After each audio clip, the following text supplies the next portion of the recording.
there's a couple things that I want to dive into as well on the show here in a little intro section. I got a story for you guys. I got a nice little story to talk about. That is quite instructive. It's quite an instructive story when you look at the state of Canada. But first, I want to talk about this. I stayed up pretty late last night, okay? My sleep schedule is completely flipped around. So it was like 7 a.m., I'm still up.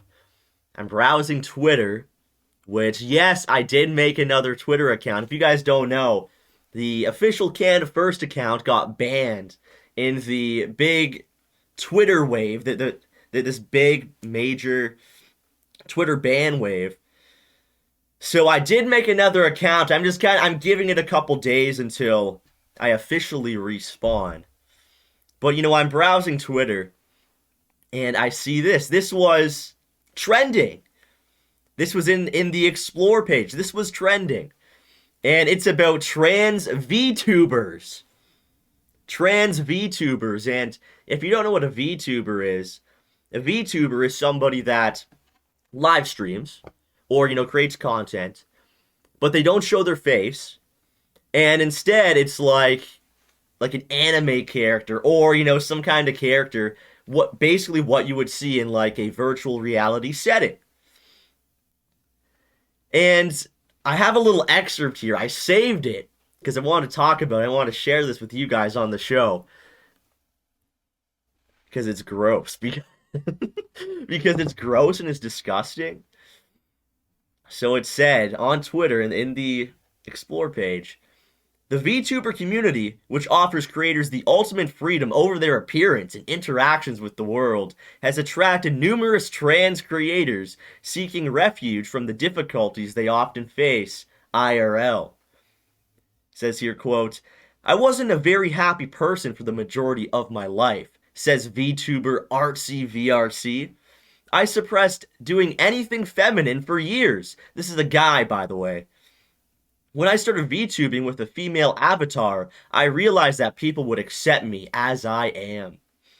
VTubing offers more than acceptance. It's a world where trans women can transition instantaneously.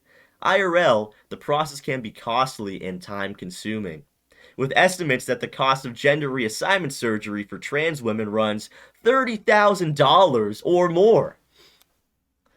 For one, we should jack up those prices. It should bankrupt people. We should bankrupt people that want to transition and then send them to jail. Just for the ultimate nail in the coffin there. No pun intended. I mean, 42%. But just imagine how gay the metaverse is going to be. There's lots of talk about Gamergate 2. And things, there's almost been a couple times when Gamergate 2 has, really sparked off. This might be it. This might be it in the metaverse, right? And it could be sparked by these trans people. These trans people that will try to inevitably take over the metaverse. Now, I'm not a big fan of the metaverse. It's some real globalist shit. It's meant to make you docile in many ways. Although, that is the future of gaming. That is the future of many various things online when it comes to crypto. And we have to defend it. We have to defend, even if it's something globalist, even if, it's something that is going to cater towards the left. It's something that is not maybe necessarily inherently right-wing. We have to be occupying as many spaces as possible. And, when I saw this VTuber thing, that's instantly what I thought of. When the metaverse happens, we have to make it just a right-wing space. We have to go in there. We have to say whatever we want. We got to get the N-bombs going. We got to treat it as like an MW2 lobby. Right? Because if we don't, these people will just take over instantly. And, this exact same point goes for Twitter. I just got done talking about the whole ban wave, right? And I was watching Beardson last night. Shout out to Beardson, by the way. We love Beardson. And he was talking about this. It's like you have to occupy every single space possible. And yeah, Gab is fantastic. However, everybody should be responding on Twitter because that's just another space that we can occupy.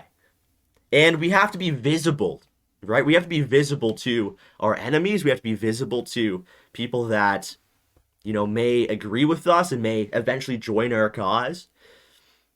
We have to make sure that we are exhausting every single opportunity that we have. And I see the metaverse as just another opportunity, just another playing field in which right wingers can gain some traction and, just get into the face of our enemies. That's the main thing. For decades and decades and decades, the left, they've been getting into our faces. They've been protesting. They've been, pushing their agenda onto our kids, onto us. And in return, we just say, oh, well, these crazy liberals have taken over another space. It's time to retreat. I don't think that we should retreat, I don't think that we should be retreating. We should be looking at these trans VTubers and we should be bullying them. We should be trolling them. We should be making sure that they don't have this space, right? Because ultimately, this is disgusting. It's gross. It's sick. It is a mental illness.